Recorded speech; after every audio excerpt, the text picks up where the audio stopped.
Amém? Deus falou poderosamente comigo nessa manhã, ao amanhecer. Eu ainda não tinha palavra para ministrar nessa noite, apesar de tinha ali a linha, mas não tinha palavra. Mas em 5 minutos Deus me deu a palavra para ministrar nesse lugar. Sinal que Deus está operando e que hoje Ele vai fazer maravilhas entre nós. Amém? Hoje Deus vai fazer maravilhas entre nós. Hoje vai ter gente falando em línguas aqui. Hoje vai ter gente com os dons renovados. Hoje vai ter gente cheia do Espírito Santo aqui nesse lugar. Em nome de Jesus, amém? Se você crê, dê um aplauso para o Senhor. E diga assim: Espírito vem, enche o meu ser. Espírito vem, com o teu poder, sobre a minha vida. Em nome de Jesus, amém? O tema do seminário, dá para colocar ali o tema do seminário? O tema do seminário é cumprindo, é isso? Alguém sabe aí? Cumprindo a missão, fazendo discípulos. Revival Conference. Cada dia mais enrolado. Agora, pastor, por que Revival Conference, pastor? Por que não é conferência de avivamento? O senhor já entrou na onda também, pastor? Sabe por quê? O que está escrito ali embaixo? Ali, ó. Foi nem eu que programei aqui, ó. O que está escrito ali, ó? Até. Isso, diga aí todos. O que está escrito ali? Atos 1:8. Olha, hoje você só vai até os confins da terra se você souber falar inglês. O inglês é a língua mundial, assim como o grego era a língua mundial do tempo de Jesus. Você sabia que para Jesus vir, o mundo teve que captar o idioma grego? O idioma grego foi globalizado. Você sabia que isso era um propósito de Deus para facilitar missões, evangelismos? Alexandre o Grande, não é o Alexandre, é o Grande, lá da Grécia, da Macedônia. Ele levou a cultura e o idioma grego a quase todo mundo conhecido. E o grego, na época de Alexandre, depois de Alexandre, na época de Jesus, era como inglês hoje. Então você ia ver muito Paulo falando, se fosse hoje, você ia ver muito Paulo falando inglês. O Pedro teve que aprender inglês. O Tomé teve que aprender inglês. O inglês não, se fosse hoje, tiveram que aprender o grego, né? Tiveram que aprender o grego, mas era o inglês de hoje. Então, o inglês é o idioma universal atualmente.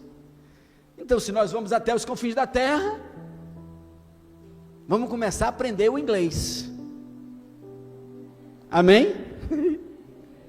Por isso que tudo é church. Porque é o idioma universal. Você ia ver muito, se estou levando o inglês, estou trazendo o grego para o inglês. Você ia ouvir muitos termos em grego naquele tempo, no meio cristão. E você vai, se você quer ir às nações, se nós queremos ir até os confins da terra, então a gente tem que dominar o inglês. Amém? Então, já deu para entender por que é a Revival Conference? Porque é a língua dos missionários, é a língua universal hoje. Agora vamos para a palavra propriamente dita.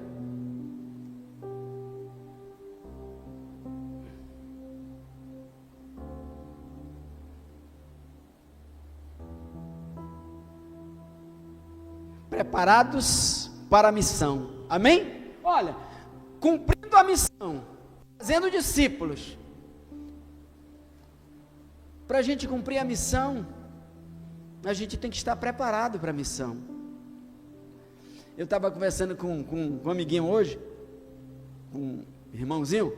O irmãozinho estava conversando comigo, e vai ter um encontro numa igreja aí, né? Uma igreja amiga nossa, igreja. E o irmão disse: pastor, eu não quero ir para o encontro agora, porque eu quero ir para uma viagem missionária que a gente vai ter. A gente vai ter uma viagem missionária e eu quero ir para a viagem missionária. Aí eu estava pensando: poxa, para você ir para a viagem missionária, primeiro você tem que ir para o encontro. Para você cumprir a missão, primeiro você tem que se preparar para a missão. Não é verdade? Como é que a gente vai cumprir a missão se nós não estivermos preparados para a missão? A missão é uma missão. A missão é uma missão mesmo. Então, como toda missão tem dificuldades, tem percalços, tem guerras, tem lutas, então nós temos que estar preparados para a missão. Então, o primeiro passo, hoje é sexta-feira, o primeiro dia do cumprindo a missão, fazendo discípulos. Então, primeiro a gente tem que saber como eu me preparo para a missão, ou eu preciso estar preparado para a missão. Amém? Nós precisamos estar preparados para a missão. Então o tema de hoje é preparados para a missão. E Deus me deu essa palavra pela manhã. E a Bíblia diz que nós somos embaixadores de Cristo. A Bíblia diz que nós somos filhos de Deus.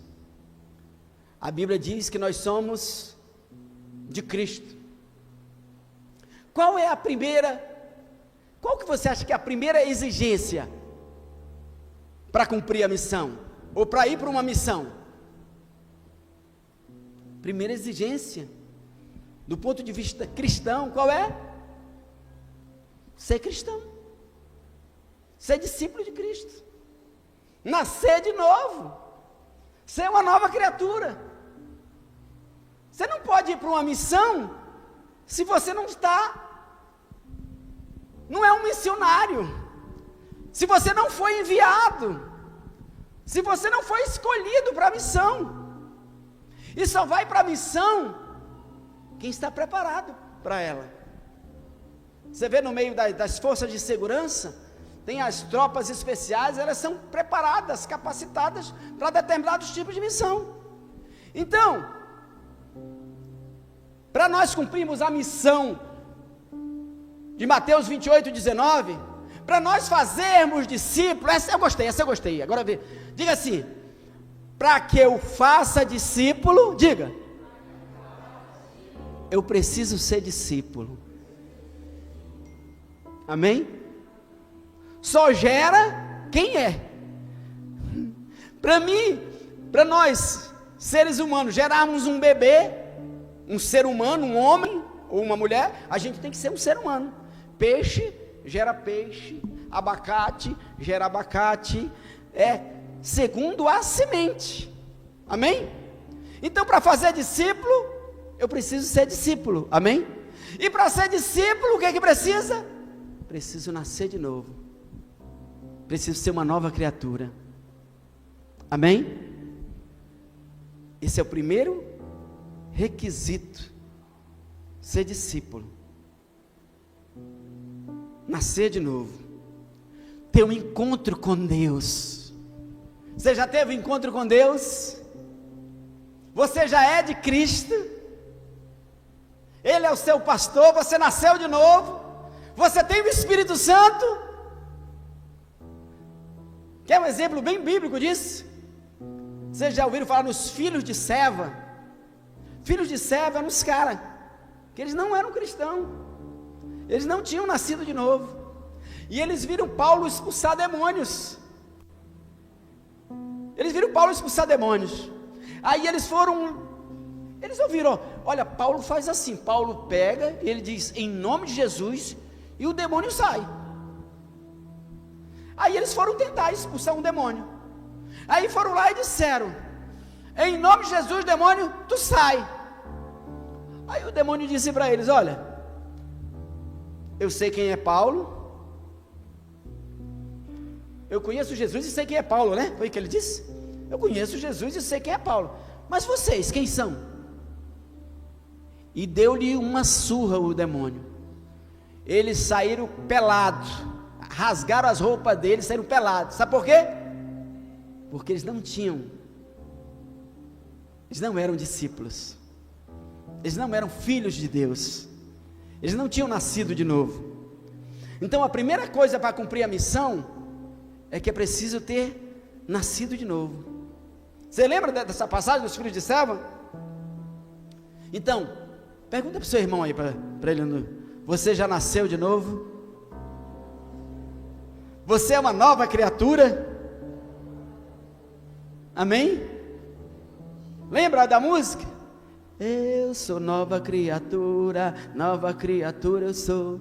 Eu não sou tudo o que você precisa, eu não sou tudo aquilo que eu queria ser, mas uma coisa eu sei, mais uma coisa não abro mão, mas uma coisa eu sou, não abro mão, nova criatura sou, nova criatura. É preciso ser nova criatura. Amém, queridos? Então, só vai para a missão quem é nova criatura. Por isso que eu estava vendo com um rapaz lá, ele quer ir para a missão e não foi nem para o encontro com Deus ainda.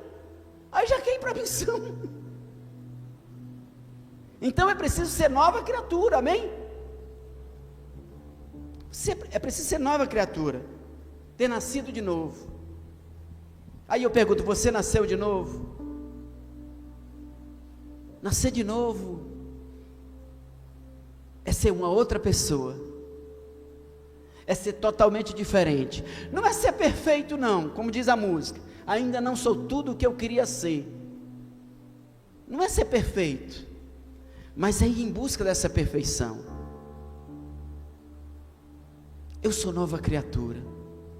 A nova criatura tem uma nova natureza, tem a natureza divina. A nova criatura não se adapta mais no estilo de vida da velha criatura. As coisas velhas já passaram, eis que tudo se fez novo. A nova criatura tem o Espírito Santo. Você sabia que ninguém se converteu antes que Jesus morresse na cruz? Na véspera da morte de Jesus, ele disse para Pedro: Pedro, o Satanás pediu para te peneirar, mas eu roguei por ti. Quando tu te converteres, ministra, ajuda os teus irmãos. Não houve nenhuma conversão antes da morte de Jesus, porque não era possível. Você mais profundo ainda, não houve nenhuma conversão antes da ressurreição de Jesus. Sabe quando foi que eles se converteram? Os 12 ali, aqueles discípulos, naquele dia que Jesus ressuscitou e apareceu para eles lá no cenáculo, e a Bíblia diz: e soprou sobre eles o Espírito Santo. Foi ali que eles se tornaram nova criatura, ali que Deus mudou a vida deles. Para ir para a missão tem que ser nova criatura, tem que ter o Espírito Santo. O Espírito Santo é alguém que ministra a nossa vida. O Espírito Santo é alguém que, se pecarmos, nos entristecemos. O Espírito Santo é o conselheiro, é o amigo, que ministra a nossa vida, que dirige a nossa vida. Romanos diz: todos que são guiados pelo Espírito de Deus, são filhos de Deus. E se alguém não tem o Espírito de Cristo, esse tal não é dele. Você pode ir para a igreja, você pode fazer um monte de coisa, mas se você não tiver o Espírito Santo, você não é dele.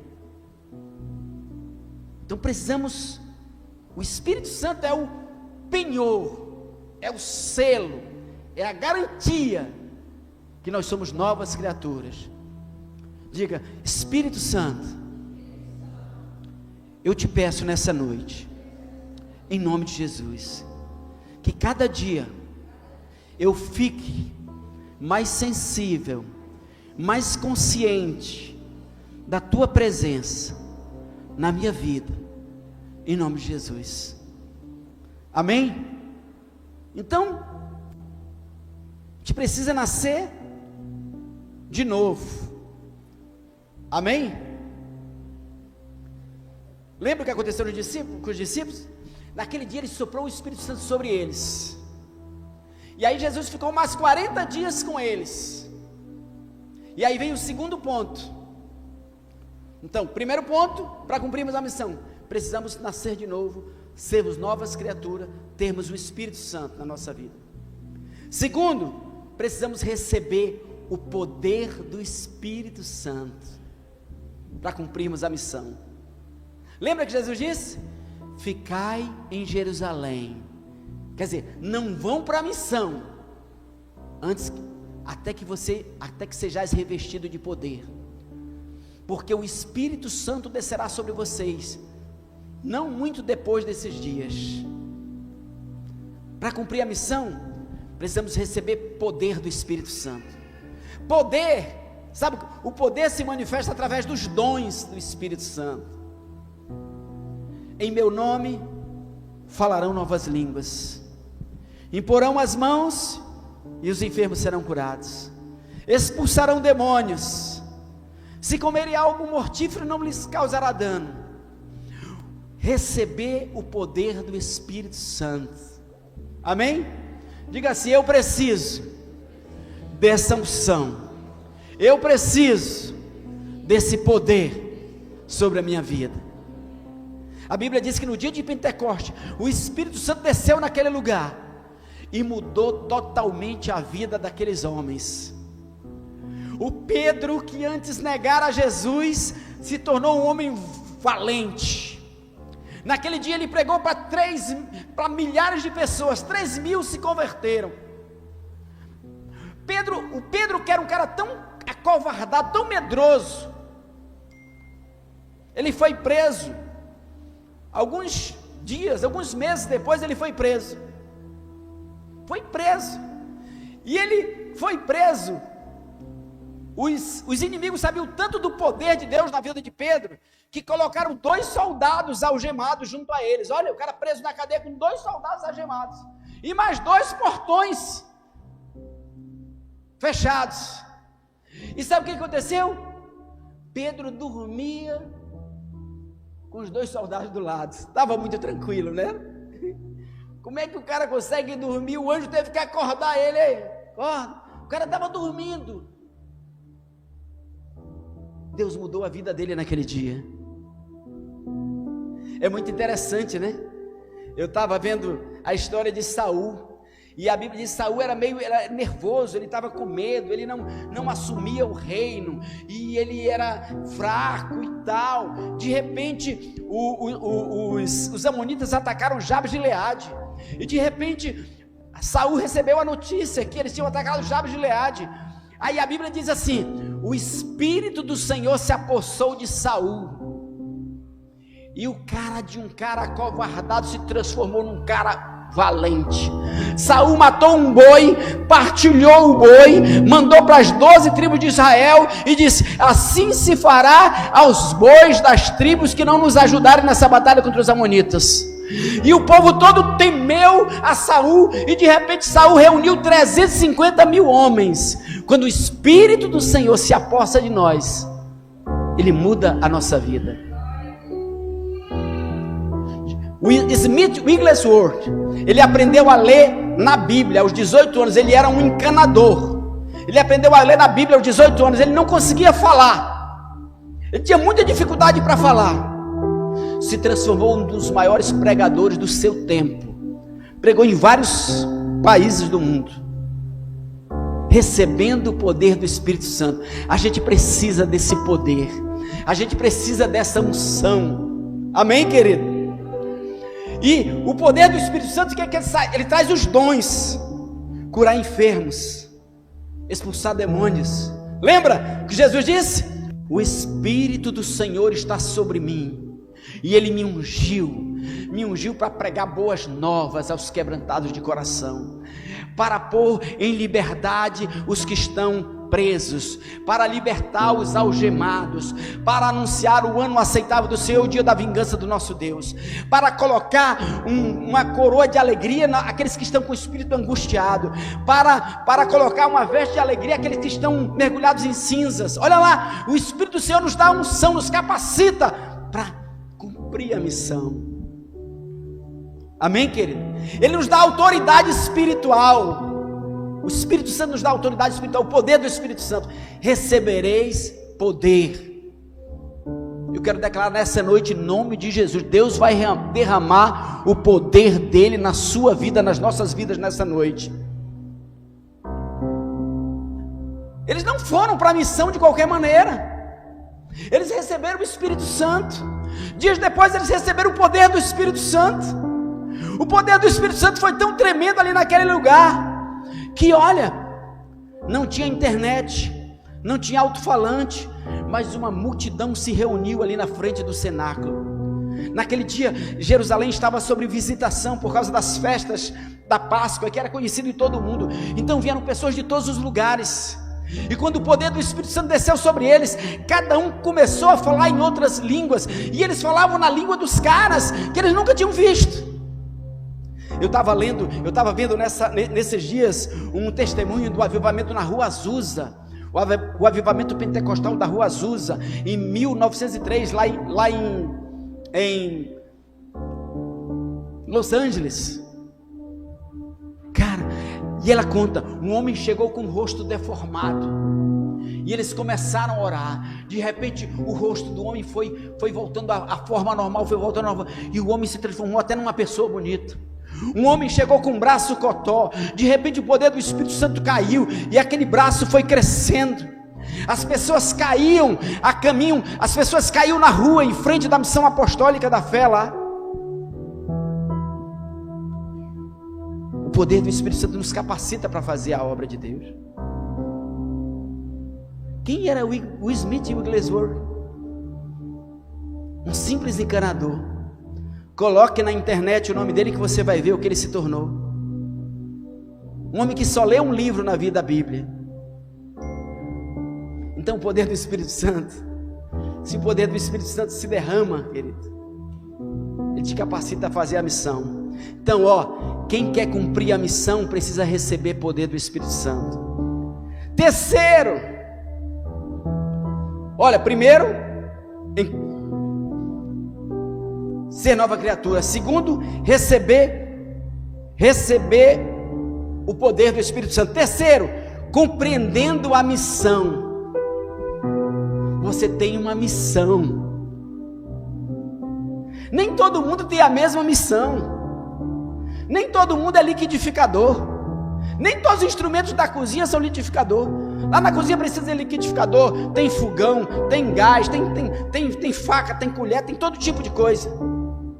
A gente não é só cabeça, a gente tem mão, a gente tem pés, a gente tem boca, a gente tem olhos. Deus tem uma missão específica para você.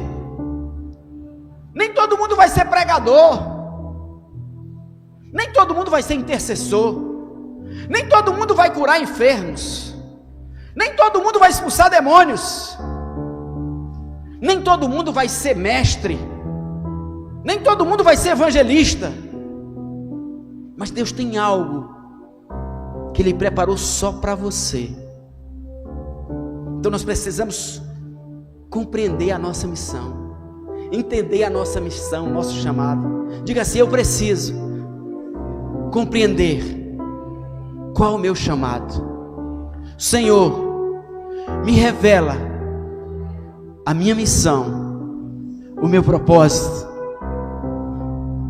Você pode ter a missão de ajudar financeiramente, você pode ter a missão de cuidar de crianças, você pode ter a missão de cuidar de casais, você pode ter a missão de cuidar de jovens, você pode ter a missão de administrar. Quero fazer um elogio aqui para o pastor Eric. Para mim ele é um grande administrador, me lembrei dele. Administra muito bem, tem o dom, isso é dom. Então você tem dons, nós temos dons. Precisamos compreender a missão. Eu reconheço que eu não sou muito bom nisso, mas eu gosto muito de pregar, Eu gosto muito de aconselhar, de evangelizar. Eu tenho muito amor no meu coração. Modéstia à parte, irmãos. Fica parecendo soberba, né? Mas, cara, eu não consigo. Eu tenho dificuldade para querer me vingar. Tenho dificuldade. Eu sempre vejo, não, mas eu gosto de aconselhar. Então, dons. Então você tem que compreender a sua missão. Tem os que têm a missão para ministrar no louvor. Compreendendo a sua missão, amém, querido? A Bíblia diz que tem apóstolos. Sabe quem são os apóstolos? Apóstolos são implantadores de igrejas. Apóstolos são pioneiros. Verdadeiro apóstolo, Gunnar Wingre, Daniel Berg, Assembleia de Deus no Brasil. Os caras vieram lá dos Estados Unidos, lá da Suécia. Eles vieram com uma malinha só para cá, uma bolsa, comiam manga lá em Belém, era o alimento deles nos primeiros dias, com nenhum dinheiro. E temos que dar o crédito à Assembleia de Deus no Brasil, no geral, uma grande igreja, e começou com esses homens, apóstolos são pioneiros. Tem os pastores, que tem mais essa coisa de aconselhar, de ministrar, de cuidar. Olha, um pastor é isso, ele passa um ano pregando para as mesmas pessoas, muitas vezes e tal, e ele sempre tem que ter uma palavra, algo diferente. Já um evangelista, muitas vezes, se botar um evangelista como pastor, ele acaba com a igreja. O pastor, não sei se está sendo gravado, mas o nosso pastor que fundou essa igreja, que ele, para mim, eu considero ele um apóstolo. E aí eu considero ele um apóstolo, porque ele implantou várias igrejas. Mas alguém me disse uma vez: se deixar ele lá, ele abre e ele fecha. Por quê? É dons. O pastor é alguém que cuida, que vai ali, o apóstolo é aquele, ele implanta e vai embora. Lembra do apóstolo Paulo? Não fica lá. Os mestres ensinam, têm capacidade de ensinar, trazer ensino. Os evangelistas, você já viu aqueles pregadores que vão lá na igreja, pregam todo mundo, mas bota ele para pregar lá 3 meses. Aí ele vai, mas ele sabe motivar. O evangelista tem os dons, normalmente esses dons, esses principais dons de curar enfermos, isso é coisa de evangelista, porque ele chega no lugar, as curas acontecem, as pessoas vêm, muitas entregam a vida para Jesus, mas vai precisar de um pastor para cuidar dessas pessoas. Então cada um tem um papel, lembra?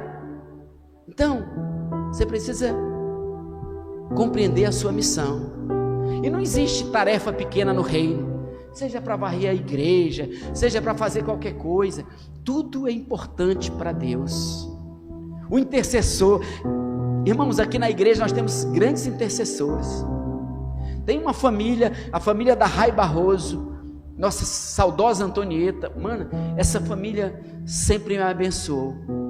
São uma família de intercessores, a mãe, elas, talvez a avó, todos intercessores.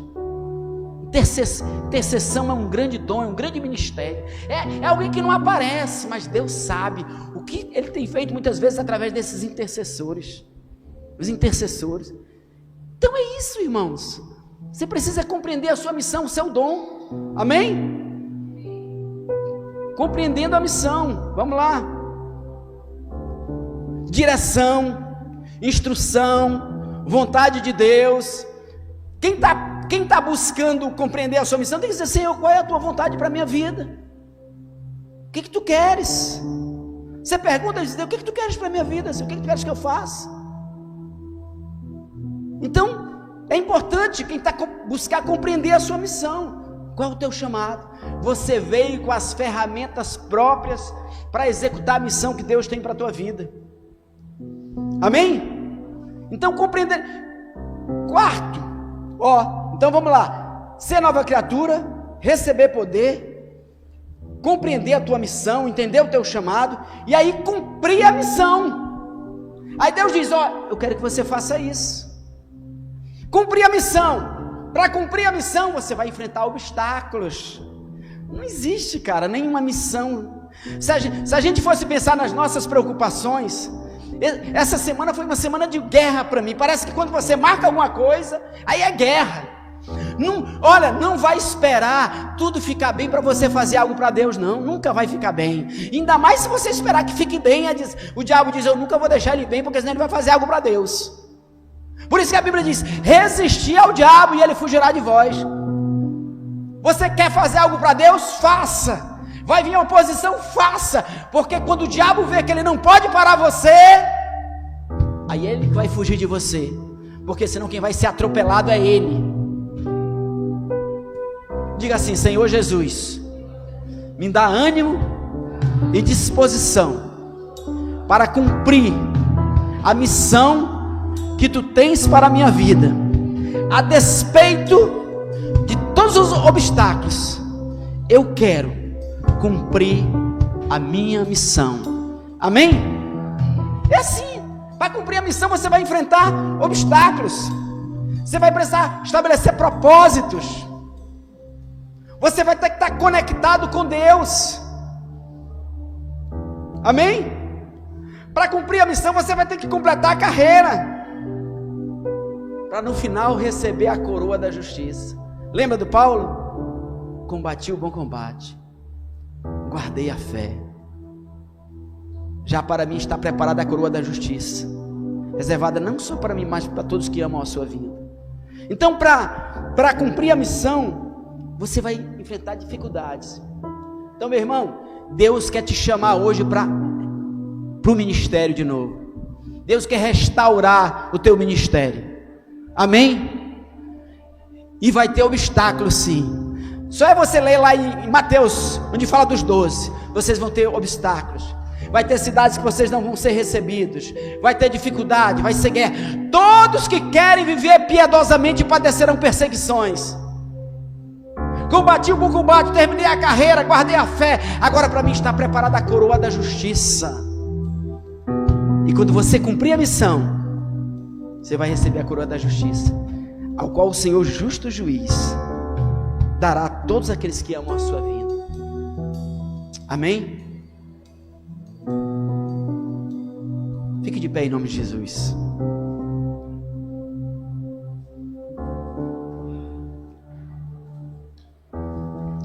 Nova vida em Cristo é servir no reino.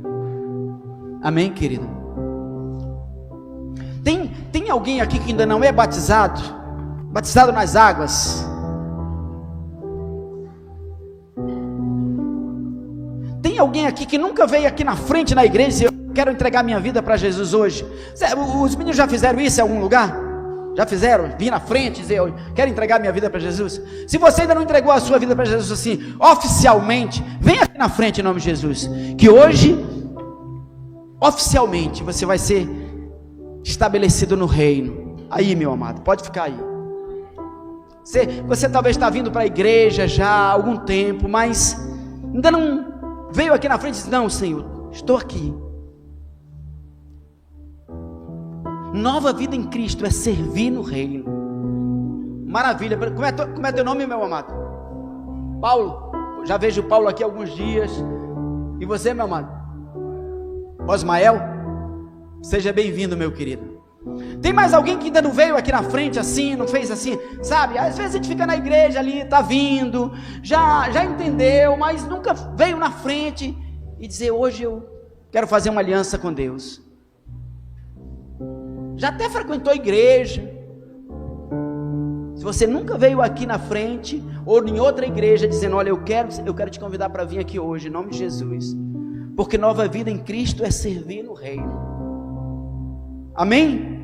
Nós vamos orar por vocês, tá, meu irmão? Fica aí. Outra coisa, o que acontece? Muitas vezes nós temos um tempo com Deus, mas nós esfriamos espiritualmente. Nós perdemos o primeiro amor, lembra? Tenho contra ti que perdesse o primeiro amor. Então eu quero convidar aqui, se tem alguém aqui que estava se sentindo frio, indeciso, duvidoso quanto à sua fé, e quer hoje se reconciliar com o Senhor, vem aqui em nome de Jesus, que hoje vai começar um novo dia na tua história.